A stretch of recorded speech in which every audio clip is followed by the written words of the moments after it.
সময়ের গহ্বরে হারিয়ে যাচ্ছে আরেকটি বছর। নতুনের আবাহন এখন চারদিকে। নতুন বছরের বরণের প্রাক্কালে পেছনে ফিরে দেখা যাচ্ছে বিদায়ী বছরটি সিলেটের যোগাযোগ খাতের জন্য সুখবর বয়ে এনেছিল। এই অঞ্চলের মানুষের দীর্ঘদিনের দাবির প্রেক্ষিতে সিলেট ঢাকা মহাসড়ক ৬ লেনে উন্নীত করার কাজ শুরু হয়েছে। এছাড়া বহুল কাঙ্ক্ষিত সিলেট তামাবিল মহাসড়কও উন্নীত হচ্ছে ৬ লেনে। সুখবরের মধ্যে দুর্ভাবনা হয়ে দেখা দিয়েছিল একের পর এক ভূমিকম্প। এর বাইরে বছরের শেষ দিকে এসে সিলেট মহানগর এলাকায় হোল্ডিং ট্যাক্স ও পানির বিল বাড়ানো নিয়ে শোরগোল হয়েছে। জানা গেছে, রাজধানীর সাথে দ্রুত যোগাযোগ এবং অর্থনৈতিক অগ্রগতির স্বার্থে সিলেট ঢাকা মহাসড়ক ৬ লেনে উন্নীত করার দাবি ছিল সিলেট অঞ্চলের মানুষের। অব্যাহত দাবির মুখে ২০১৮ সালের ডিসেম্বরে সিলেটে এক সমাবেশে মহাসড়কটি ৪ লেন করার প্রতিশ্রুতি দেন প্রধানমন্ত্রী শেখ হাসিনা। আওয়ামী লীগ ফের ক্ষমতায় আসীন হওয়ার পর সিলেট ১ আসনের সাংসদ ও পররাষ্ট্রমন্ত্রী ডক্টর এ.কে আব্দুল মোমেন মহাসড়কটি ২টি সার্ভিস লেন সহ ৬ লেনে উন্নীত করার প্রচেষ্টা শুরু করেন। তাঁর প্রচেষ্টায় গতি পায় এ সংক্রান্ত প্রকল্প। চলতি বছরের ১৬ ফেব্রুয়ারি একনেকে প্রকল্পটি অনুমোদন পায়। ১৬,৯১৮ কোটি টাকা ব্যয়ে প্রকল্পটি বাস্তবায়ন করছে সড়ক ও জনপথ অধিদপ্তর। কাজ শেষ হওয়ার মেয়াদ ধরা হয়েছে ২০২৬ সালের ডিসেম্বর।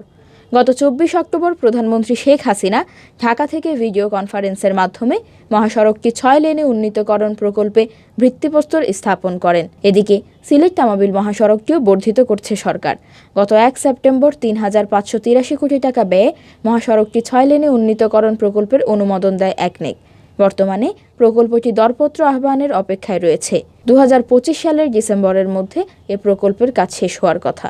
শেষের পথে থাকা বছরে সিলেটের স্বাস্থ্য খাতেও কিছু সুখবর এসেছে। এই অঞ্চলের মানুষের চিকিৎসা সেবার সবচেয়ে বড় আশ্রয়স্থল ওসমানী মেডিকেল কলেজ হাসপাতালে নতুন ১০তলা ভবনের উদ্বোধন করা হয়েছে। সেন্ট্রাল অক্সিজেন সংযোগ লাইনের স্থাপনের কাজ শুরু হয়েছে। এই হাসপাতালে দেশের প্রথম ককলিয়ার ইমপ্ল্যান্ট ল্যাবরেটরি চালু হয়েছে। এখানে চিকিৎসার মাধ্যমে বধিরদের স্বাভাবিক অবস্থায় ফিরিয়ে আনা হবে। এদিকে বিদায়ী বছরে সিলেটে দুর্ভাবনার কারণ হয়ে দাঁড়িয়েছিল একের পর এক ভূমিকম্প।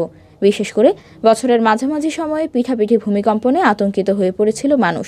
গত ২৯ ও ৩০ মে এবং ৭ জুন এই ৩ দিনে অন্তত ৯ বার ভূমিকম্প হয় সিলেট অঞ্চলে। এরপর ৭ জুলাই ফের মাঝামাঝি ভূমিকম্প হয়। সিলেট অঞ্চলে ঘন ঘন ভূকম্পনের প্রেক্ষিতে জাতীয় পর্যায়ে একটি কারিগরি কমিটি গঠন করা হয়। এই কমিটি সিলেট ঘুরে গিয়ে জানায়, প্রাকৃতিক কারণেই একের পর এক ভূমিকম্প হচ্ছে।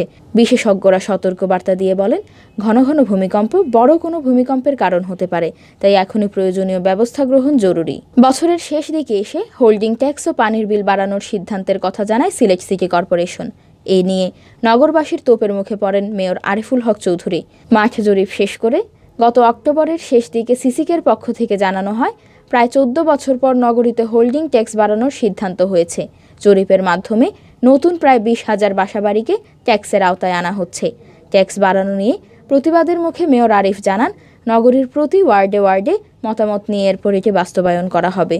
এদিকে গত সেপ্টেম্বরে নগরীতে পানির মাসিক বিল বাড়ানোর কথা জানায় সিসিক। আবাসিক, বাণিজ্যিক ও প্রাতিষ্ঠানিক বিভিন্ন ধাপে বিল বাড়ানো হয়। এ নিয়ে প্রতিবাদে সরব হন নগরবাসী। চাপের মুখে বর্ধিত বিল থেকে কিছুটা কমানোর আশ্বাস দিয়েছেন মেয়র আরিফ।